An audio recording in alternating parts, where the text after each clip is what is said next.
اللہ تبارک و تعالیٰ کا بے حد شکر ہے کہ اس نے ہمیں اپنی ایک عظیم عبادت یعنی اذان اور خطبہ سے تعلق رکھنے والی اس مبارک مجلس میں جمع فرمایا۔ قرآن کریم میں اللہ تعالیٰ ارشاد فرماتے ہیں، اعوذ باللہ من الشیطان الرجیم، ومن احسن قولا ممن دعا الی اللہ، اس شخص سے بڑھ کر اچھی بات کس کی ہو سکتی ہے جو اللہ عز و جل کی طرف بلائے۔ رسول اللہ صلی اللہ علیہ وسلم نے فرمایا، المؤذنون اطول الناس اعناقا یوم القیامہ، رواہ مسلم۔ قیامت کے دن مؤذنین سب سے لمبی گردن والے ہوں گے۔ عن ابن عمر رضی اللہ تعالی عنہما ان النبی اللہ صلی اللہ علیہ وسلم قال، من اذن 12 سنة وجبت له الجنة وكتب له في كل مرة بتأذينه 60 حسنة وبإقامته 30 حسنة۔ حضرت عبداللہ ابن عمر رضی اللہ تعالی عنہما سے روایت ہے کہ نبی کریم صلی اللہ علیہ وسلم نے ارشاد فرمایا، جس نے 12 سال اذان دی، جس نے 12 سال اذان دی، اس کے لیے جنت واجب ہو گئی۔ اس کے لیے ہر اذان کے بدلے 60 نیکیاں لکھی جاتی ہیں اور ہر اقامت کے بدلے 30 نیکیاں لکھی جاتی ہے۔ یہ روایت مستدرک حاکم میں بیان کی گئی ہے۔ ہو نہ یہ پھول تو بلبل کا ترنم بھی نہ ہو، چمن دہر میں کلیوں کا تبسم بھی نہ ہو، یہ نہ ساقی ہو تو پھر میں بھی نہ ہو، خم بھی نہ ہو، بزم توحید بھی دنیا میں نہ ہو، تم بھی نہ ہو۔ ہماری زندگی میں اذان کی اہمیت کا اندازہ اس بات سے بھی لگایا جا سکتا ہے کہ شریعت نے ہمیں حکم دیا ہے کہ بچہ کی پیدائش پر اس کو نہلانے کے بعد سب سے پہلے اس کے دائیں کان میں اذان دی جائے اور بائیں کان میں اقامت کہی جائے۔ بہرحال مؤذن کے 10 صفات ہونے چاہیے۔ نمبر 1، مؤذن افضل شخص ہو۔ نمبر 2، مؤذن لوگوں میں معزز ہو۔ نمبر 3، مؤذن بلند آواز اور خوش آواز ہو۔ نمبر 4، مؤذن امین ہو۔ نمبر 5، مؤذن دیندار و متقی ہو۔ نمبر 6، مؤذن مسائل سے واقف ہو۔ نمبر 7، مؤذن اذان کے کلمات صحیح ادا کر سکتا ہو۔ نمبر 8، پاکی ناپاکی کی تمیز کرنے والا ہو۔ نمبر 9، مؤذن صادق ہو، جھوٹا نہ ہو۔ نمبر 10، امامت کے قابل ہو۔ اللہ تبارک و تعالی ہمیں مذکورہ صفات ہماری ذاتی زندگی میں لانے کی ہمیں توفیق عطا فرمائے، آمین۔ بہرحال یہ مجلس اذان و خطبہ پر منحصر ہے، لہٰذا اس کے متعلق ایک بات واضح کر دینا مناسب سمجھتا ہوں جو عموماً غلطی طلباء وغیرہ سے ہو جاتی ہیں، یہ کہ اذان کے اندر حیالتین میں آپ نے پڑھا ہوگا کہ حیالتین میں اذان میں حی علی الصلاۃ حی علی الفلاح میں چہرے کے گھمانے کے متعلق فتاوی شامی اور فتاوی رحیمیہ میں لکھا ہے کہ چہروں کو گھمایا جائے گا، سینے کو نہیں گھمایا جائے گا۔ لہٰذا طلباء اذان دیتے وقت سینے کو بھی گھما دیتے ہیں جو قبلہ رخ سے ہٹ جاتا ہے، جبکہ اذان قبلہ رخ ہو کر دی جاتی ہے۔ اور جہاں تک خطبہ کی بات ہے، علامہ شامی رحمۃ اللہ علیہ نے فتاوی شامی میں تنبیہ کر کے اس بات کو لکھا ہے کہ اذان دیتے وقت خطیب اپنے چہرے کو نہ گھمائیں۔ فتاوی رحیمیہ میں یہ بات لکھی ہے کہ آپ صلی اللہ علیہ وسلم جب خطبہ دیتے تھے تو آنکھیں سرخ ہو جاتی تھی، اور اگر کہیں اشارے کی ضرورت پڑتی تو انگلیوں سے اشارہ کر دیتے تھے۔ لہٰذا کہیں پر بھی یہ بات مذکور نہیں ہے کہ خطیب اپنا چہرہ دائیں اور بائیں جانب گھمائے، لیکن رد المختار میں یہ بات لکھی ہے کہ آنکھوں سے نظر گھما سکتے ہیں، لہٰذا اس بات کا خیال رکھنے کی ضرورت ہے۔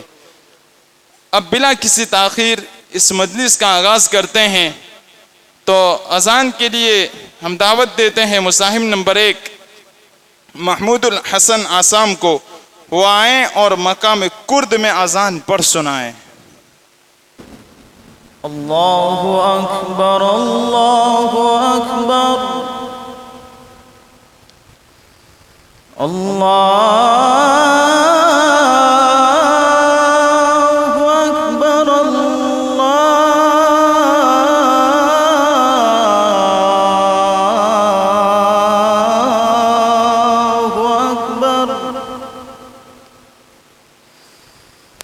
أشهد أن لا إله إلا الله.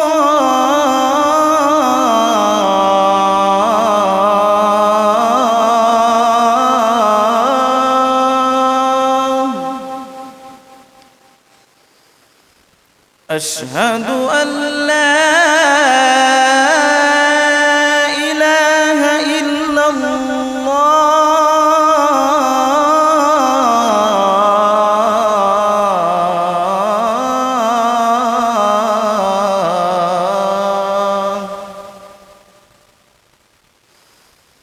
أشهد أن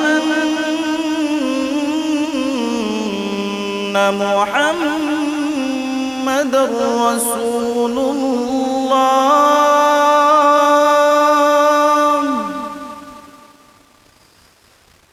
أشهد أن محمد رسول الله.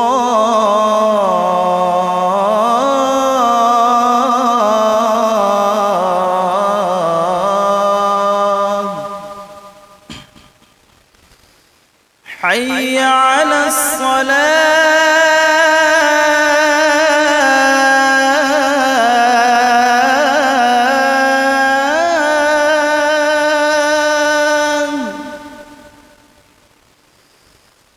حي على الصلاة.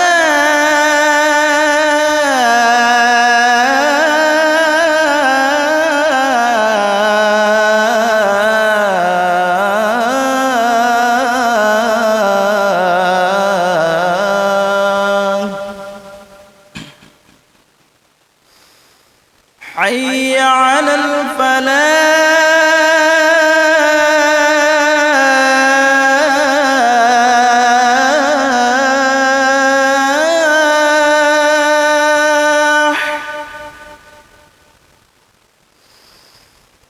حي على الفلاح.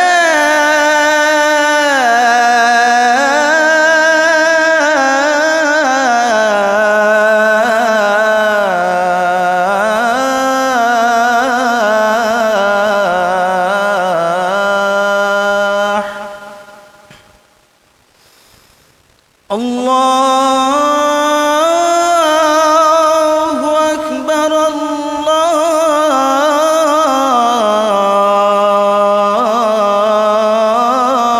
الله أكبر. لا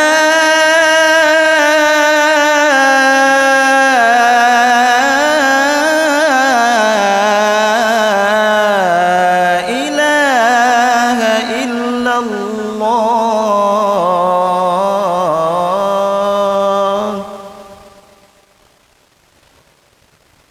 چونکہ حکم حضرات کا تعارف رہ گیا تھا تو حکم حضرات الحمدللہ جامعہ ہی کے موقر اساتذہ ہیں.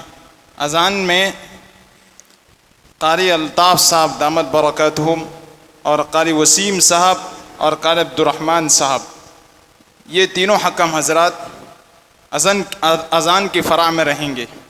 اور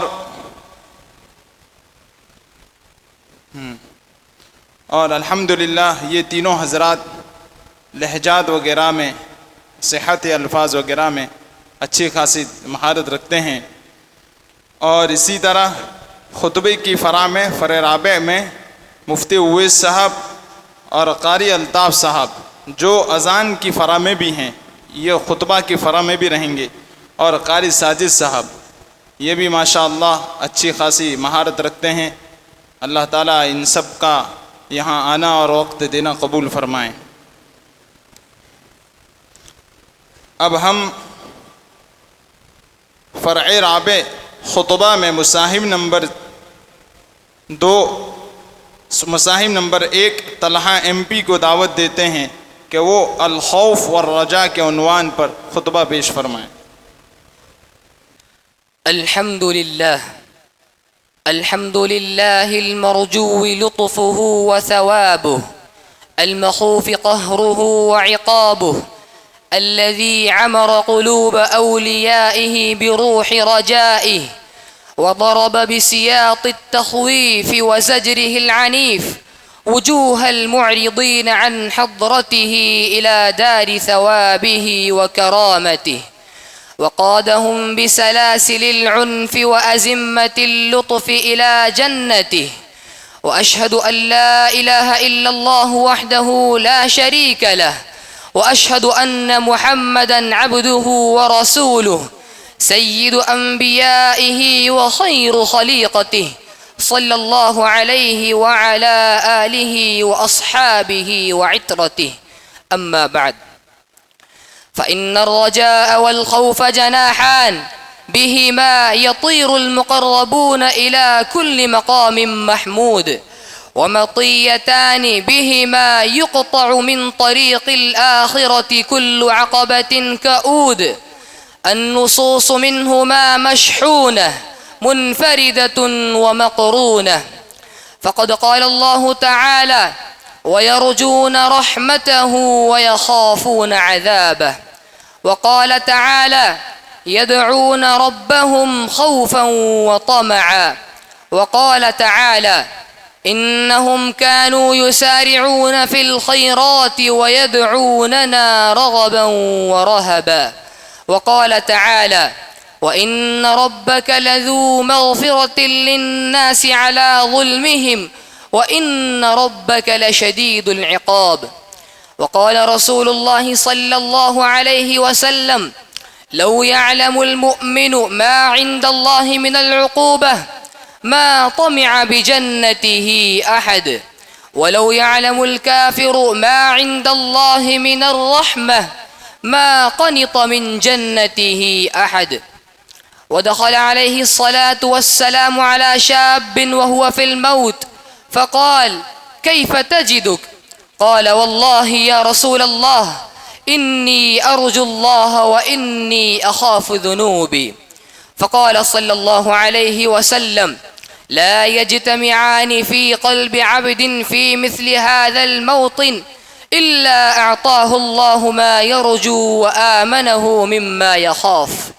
وقال عليه الصلاة والسلام: إن رجلا قال: والله لا يغفر الله لفلان، وإن الله تعالى قال: من ذا الذي يتألى علي أن لا أغفر لفلان فإني قد غفرت لفلان وأحبطت عملك، أو كما قال عليه الصلاة والسلام. أعوذ بالله من الشيطان الرجيم. نبئ عبادي أني أنا الغفور الرحيم وأن عذابي هو العذاب الأليم. بارك الله لي ولكم في القرآن العظيم، ونفعني وإياكم بالآيات والذكر الحكيم. إنه تعالى جواد كريم ملك بر رؤوف رحيم، فاستغفروه إنه هو الغفور الرحيم.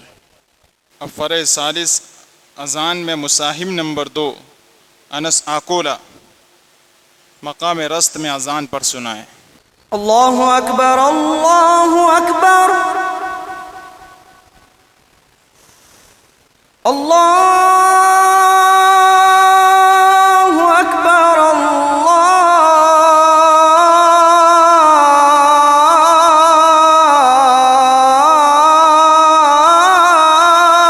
اکبر اشہد ان لا الہ الا اللہ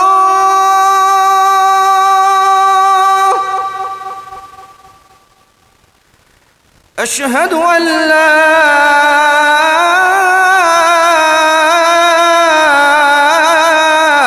الہ الا اللہ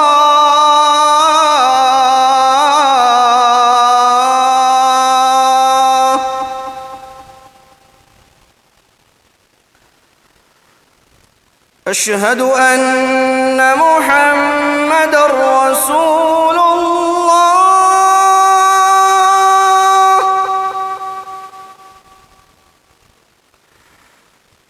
اشہد ان محمد رسول اللہ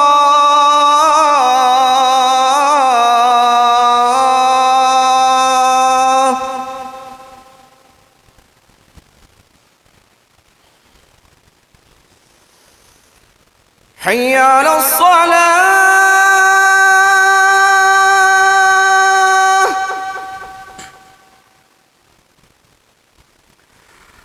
حي على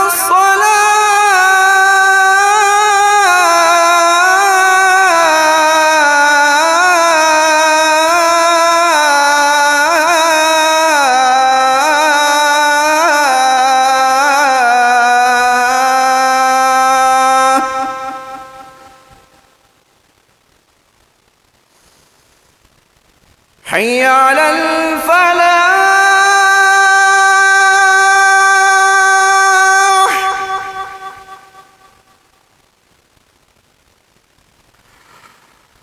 حي على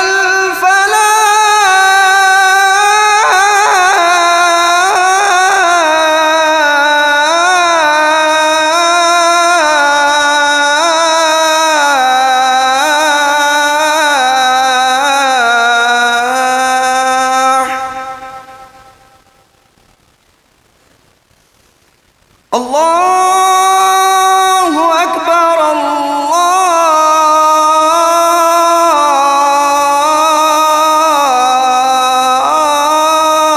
الله أكبر لا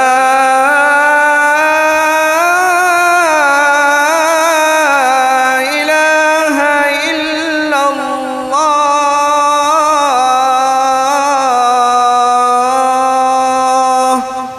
ماشاء اللہ. یہ تھے مقام رست میں اذان. اب فرع رابع خطبہ میں مساہم نمبر 2 سفیان سپول البخل کے عنوان پر خطبہ پیش فرمائیں. الحمد لله مستوجب الحمد برزقه المبسوط كاشف الضر بعد القنوت الذي خلق الخلق ووسع الرزق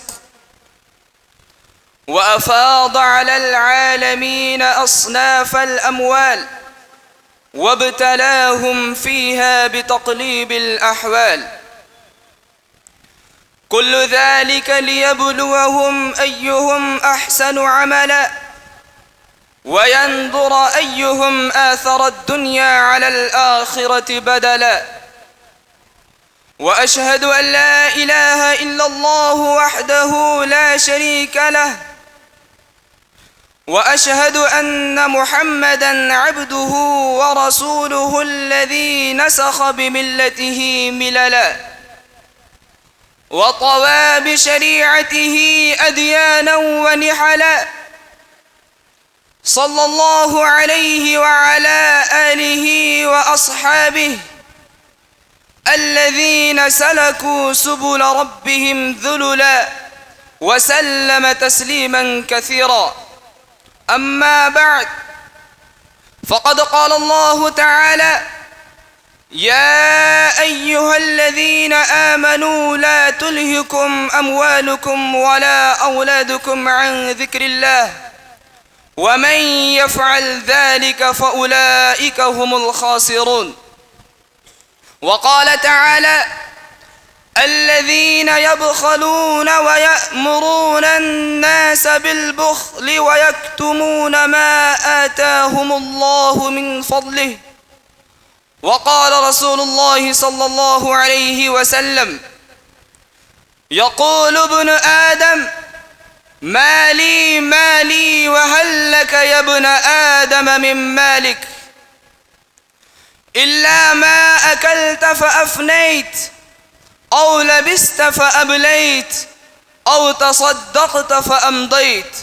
وقال عليه الصلاة والسلام واتقوا الشح فإن الشح أهلك من كان قبلكم. وقال عليه الصلاة والسلام لا يدخل الجنة خب ولا بخيل ولا منان. وقال عليه الصلاة والسلام يا ابن آدم إنك أن تبذل الفضل خير لك وأن تمسكه شر لك ولا تلاموا على كفاف. وابدأ بمن تعول. وقال عليه الصلاة والسلام: ليأتين على الناس زمان لا ينفع فيه إلا الدينار والدرهم. وقال عليه الصلاة والسلام: لا بأس بالغنى لمن اتقى الله عز وجل. قال سفيان الثوري: كان المال فيما مضى يكره، فأما اليوم فهو ترس المؤمن. أعوذ بالله من الشيطان الرجيم. وأنفقوا في سبيل الله ولا تلقوا بأيديكم إلى التهلكة وأحسنوا إن الله يحب المحسنين. بارك الله لي ولكم في القرآن العظيم، ونفعني وإياكم بالآيات والذكر الحكيم. إنه تعالى جواد كريم ملك بر رؤوف رحيم، فاستغفروه إنه هو الغفور الرحيم. ماشاء اللہ. فرع ثالث اذان میں مصاحب نمبر 3 عبد الرحمن مالیگاؤں مقام حجاز میں اذان پر سنائیں. اللہ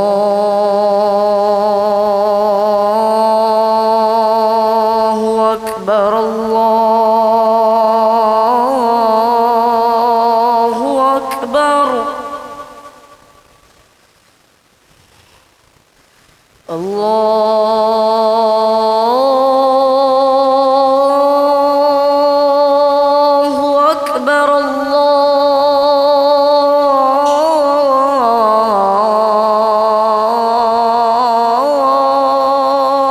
اکبر.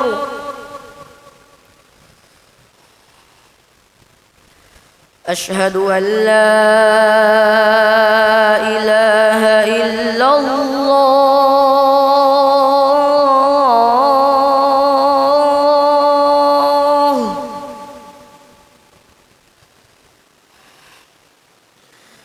أشهد أن لا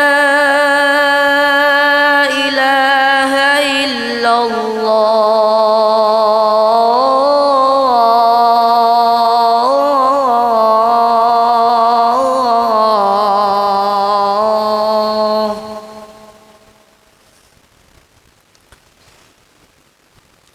أشهد أن محمد رسول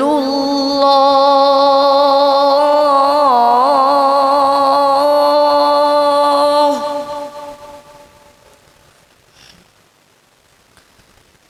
أشهد أن محمد رسول الله.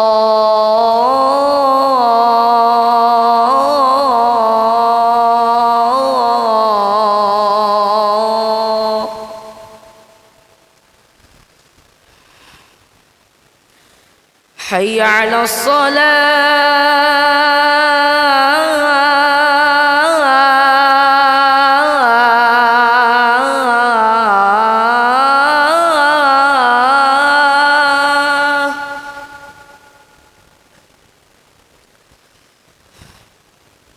حي على الصلاة.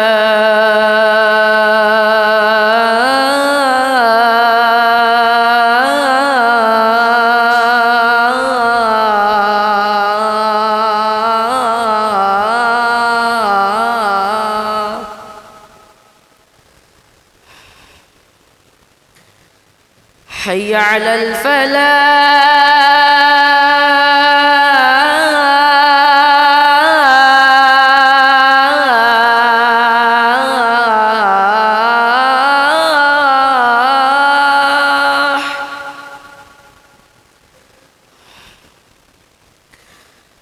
حي على الفلاح.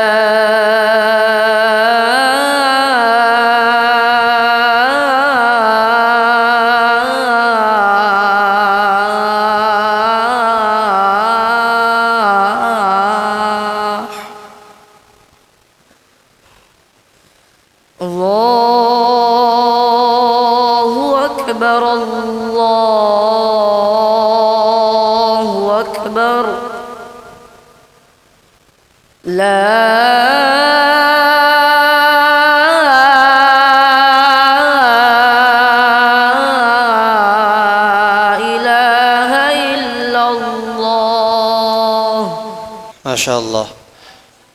ابھی آپ مقام حجاز میں ایک چھوٹے سے بچے کی اذان سن رہے تھے جو کہ ابھی ہمارے جامعہ کے پہلے ہی سال کا طالب علم ہے.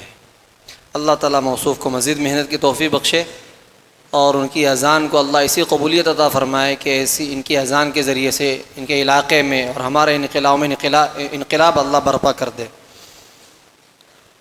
میں آپ کے سامنے اذان اور خطبے کے جو حکم کے پینل بیٹھے ہوئے ہیں ان کے سامنے جو ہم نے نمبرات کی ترتیب رکھی ہے وہ آپ بھی سماعت فرمائیں تاکہ مساہمین کے بھی ذہن میں رہے کہ کن چیزوں کے نمبر کٹتے ہیں. اذان میں صحت کلمات جس کا بہت بڑا رول ہوتا ہے. گزشتہ بھی میں نے جب اذان کا مسابقہ ہوا تھا تو آپ لوگوں کے گوش گزار کیا تھا کہ حرم مکی اور حرم مدنی میں بھی بعض تلفظ وہ ہے جو حدیث کے خلاف.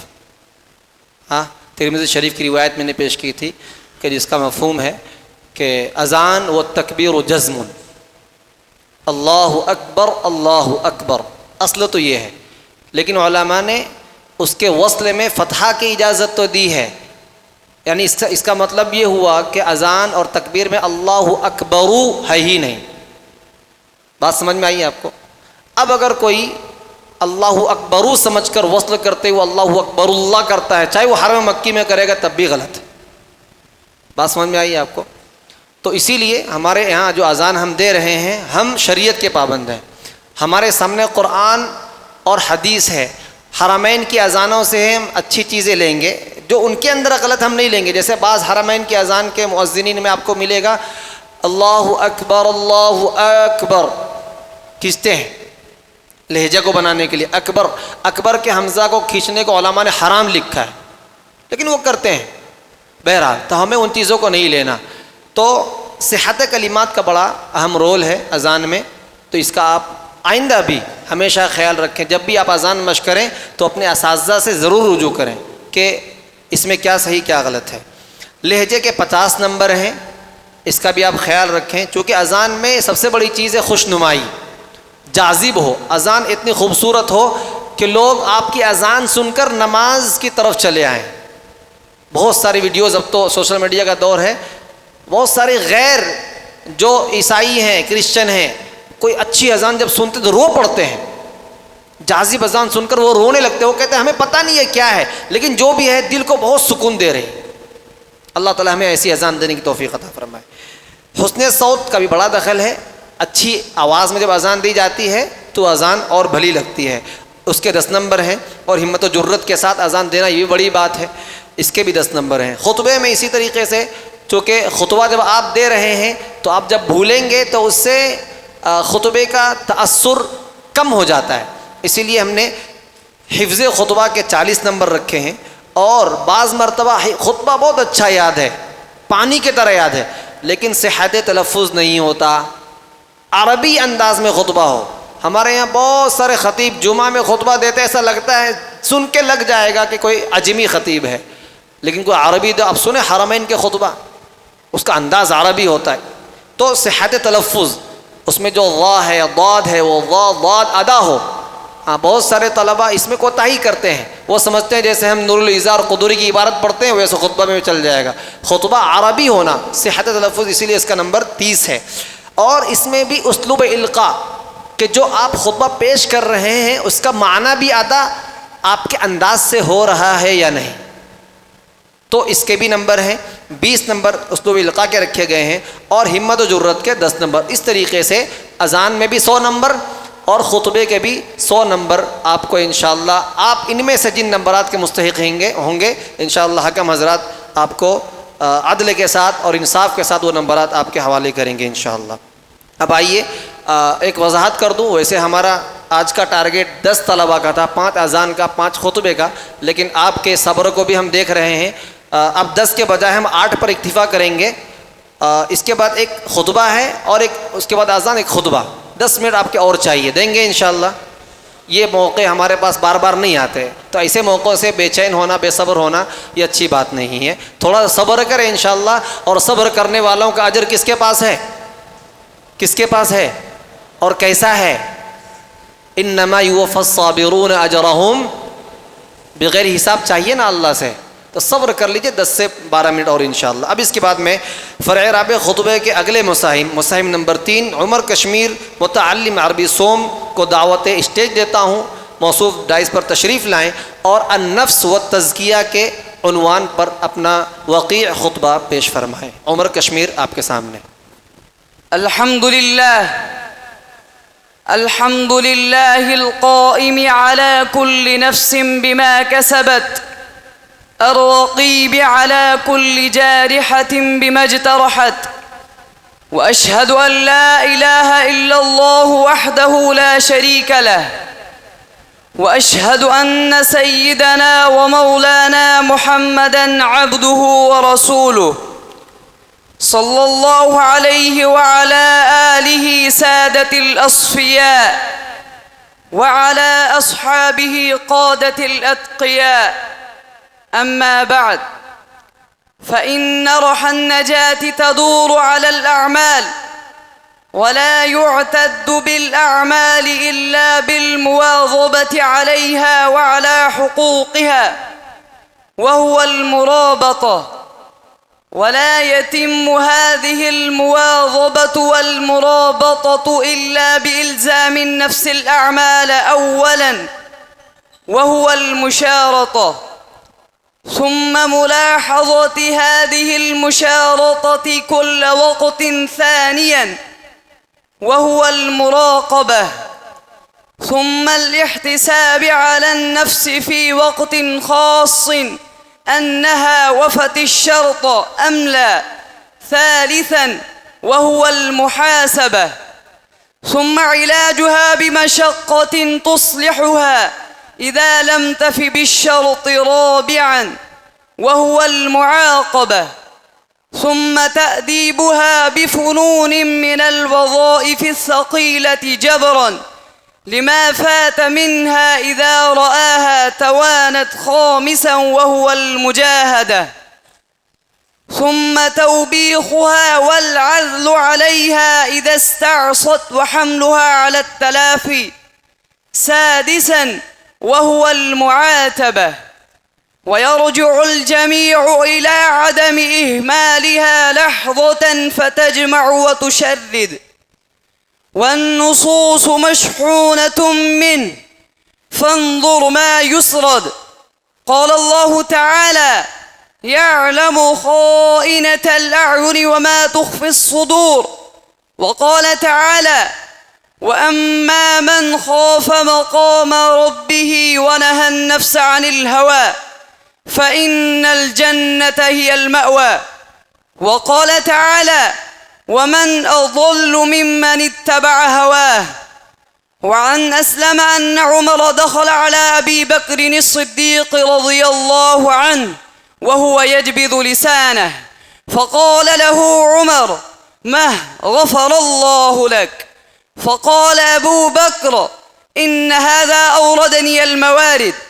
وقال رسول الله صلى الله عليه وسلم: المجاهد من جاهد نفسه. وقال عمر: حاسبوا أنفسكم قبل أن تحاسبوا، وزنوا أنفسكم قبل أن توزنوا. أعوذ بالله من الشيطان الرجيم. يا أيها الذين آمنوا اتقوا الله ولتنظر نفس ما قدمت لغد واتقوا الله إن الله خبير بما تعملون. بارك الله لي ولكم في القرآن العظيم، ونفعني وإياكم بالآيات والذكر الحكيم. إنه تعالى جواد كريم ملك بر رؤوف رحيم، فاستغفروه إنه هو الغفور الرحيم. ماشاءاللہ، یہ پہلی مرتبہ اسٹیج کی زینت بنے ہیں اور ہمت و جرأت کے ساتھ خطبہ پیش کیا. اللہ تعالیٰ مزید محنت کی توفیق عطا فرمائیں. اب ہم فرع ثالث اذان میں مساہم نمبر 4 ریحان بیلغام کو دعوت دیتے ہیں کہ وہ مقام رست میں اذان پر سنائیں۔ اللہ اکبر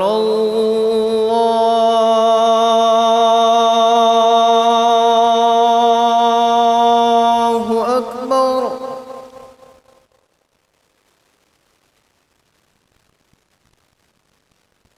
اللہ اکبر اللہ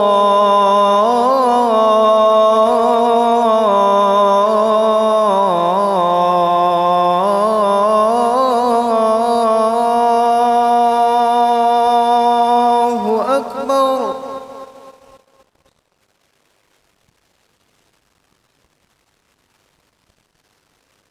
أشهد أن لا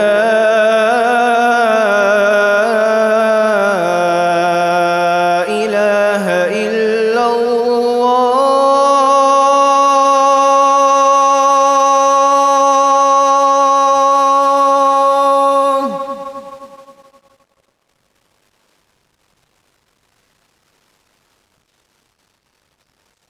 أشهد أن لا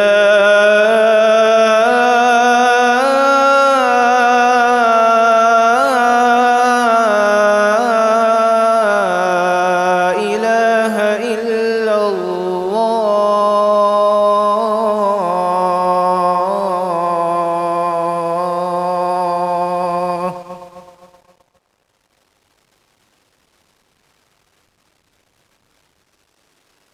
أشهد أن محمد رسول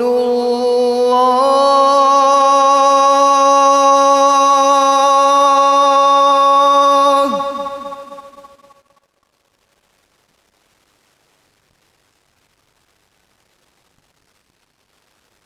أشهد أن محمد رسول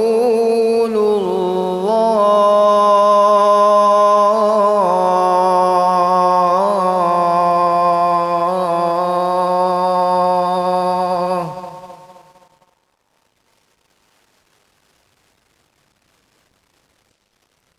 حي على الصلاة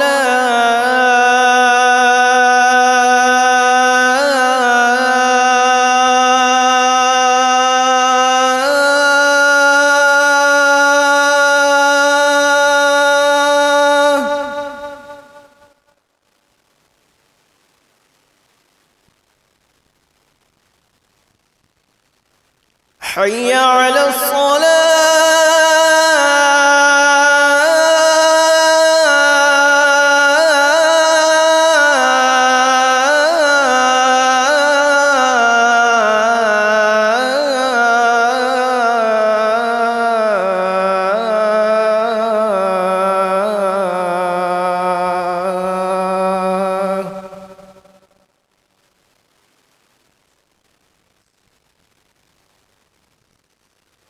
حي على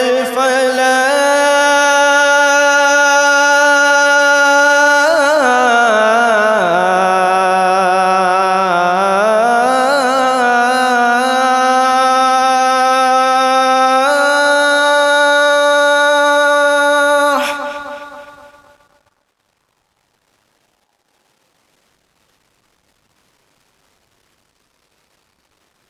حي على الفلاح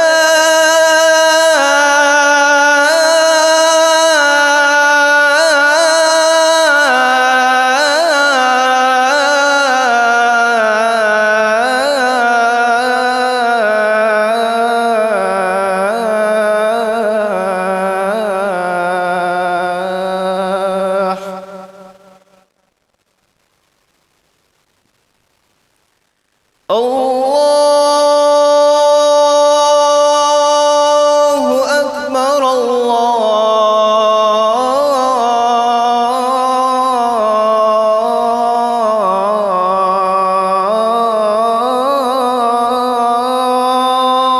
الله أكبر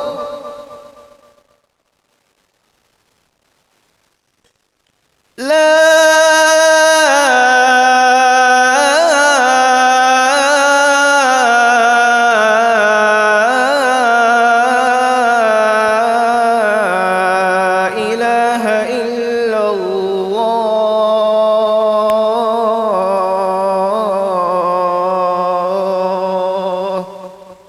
ماشاء اللہ، اللہ تعالیٰ مزید ترقیات سے مالا مال فرمائیں۔ معزز طلباء، بسا اوقات حسین آواز میں، حسین صوت میں جب اذان دی جاتی ہے تو وہ دخول اسلام کا ذریعہ بن جاتی ہے، اور وہی اذان اگر بد آواز، کریہ آواز میں اور بغیر کسی لہجے میں اگر اذان دی جاتی ہے تو معنی دخول اسلام ہوتا ہے، یعنی اسلام میں داخل ہونے کو وہ معنی بنتا ہے۔ حضرت مولانا جلال الدین رومی رحمۃ اللہ علیہ نے اس کے متعلق مختصر واقعہ لکھا ہے، لیکن وہ ابھی میں بیان نہیں کروں گا۔ مقصد اس مجلس کو لگانے اور طلباء کو آگے کرنے اور بڑھانے کے لیے یہ ہے کہ دوسرے طلباء جنہوں نے حصہ نہیں لیا اور جنہوں نے لیا ہے اور وہ اسٹیج کی زینت نہیں بنے ہیں، ان کو مایوس ہونے کی ضرورت نہیں ہے۔ آپ کا حصہ لینا، انٹرویو میں آنا، یہی آپ کی کامیابی ہے۔ آج نہیں تو کل انشاءاللہ بہترین اذان پڑھنے والے ہو جائیں گے، اور آئندہ امید کرتے ہیں کہ مزید محنت کی توفیق کریں گے۔ اب ہم فرع رابع کے مساہم نمبر 4 شمس رضا ارریہ کو دعوت دیتے ہیں کہ وہ آئیں اور المراقبہ والمحاسبہ کے عنوان پر خطبہ پیش فرمائیں۔ یہ آخری ہے، اس کے بعد انشاءاللہ مجلس کا اختتام ہو جائے گا۔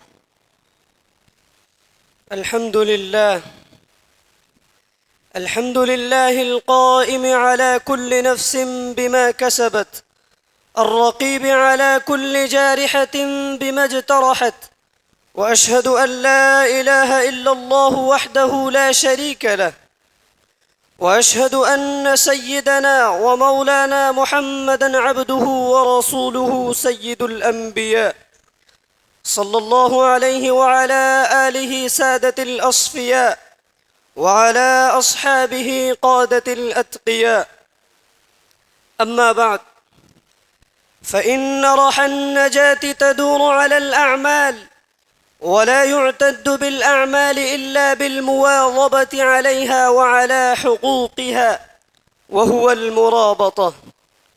ولا يتم هذه المواظبة والمرابطة إلا بإلزام النفس الأعمال أولا، وهو المشارطة، ثم ملاحظة هذه المشارطة كل وقت ثانية، وهو المراقبة، ثم الاحتساب على النفس في وقت خاص أنها وفت الشرط أم لا ثالثا، وهو المحاسبة، ثم علاجها بمشقة تصلحها إذا لم تف بالشرط رابعا، وهو المعاقبة، ثم تأديبها بفنون من الوظائف الثقيلة جبرا لما فات منها إذا رآها توانت خامسا، وهو المجاهدة، ثم توبيخها والعدل عليها إذا استعصت وحملها على التلافي سادسا، وهو المعاتبة. ويرجع الجميع إلى عدم إهمالها لحظة فتجمع وتشرد، والنصوص مشحونة منه، فانظر ما يسرد. وقال الله تعالى: يعلم خائنة الأعين وما تخفي الصدور. وقال تعالى: وأما من خاف مقام ربه ونهى النفس عن الهوى فإن الجنة هي المأوى. وقال تعالى: ومن أضل ممن اتبع هواه. وعن أسلم أن عمر دخل على أبي بكر الصديق وهو يجبذ لسانه، فقال له عمر: مه غفر الله لك؟ فقال أبو بكر: إن هذا أوردني الموارد. وقال رسول الله صلى الله عليه وسلم: المجاهد من جاهد نفسه. وقال عمر: حاسبوا أنفسكم قبل أن تحاسبوا، وزنوا أنفسكم قبل أن توزنوا. أعوذ بالله من الشيطان الرجيم. يا أيها الذين آمنوا اتقوا الله ولتنظر نفس ما قدمت لغد، واتقوا الله إن الله خبير بما تعملون. بارك الله لنا ولكم في القرآن العظيم ونفعنا وإياكم بالآيات والذكر الحكيم فاستغفروه إنه هو الغفور الرحيم. ماشاء اللہ. اعلان سنتے جائیں بھائی. جو ابھی جو 2 مصاحب رہ گئے ہیں اور آئندہ کل جو مجلس بعد عشاء ہونے والی ہیں وہ تمام مصاحبین ممبر کے قریب تشریف لے آئیں، ان کے متعلق ضرور رہنمائی کی جائے گی.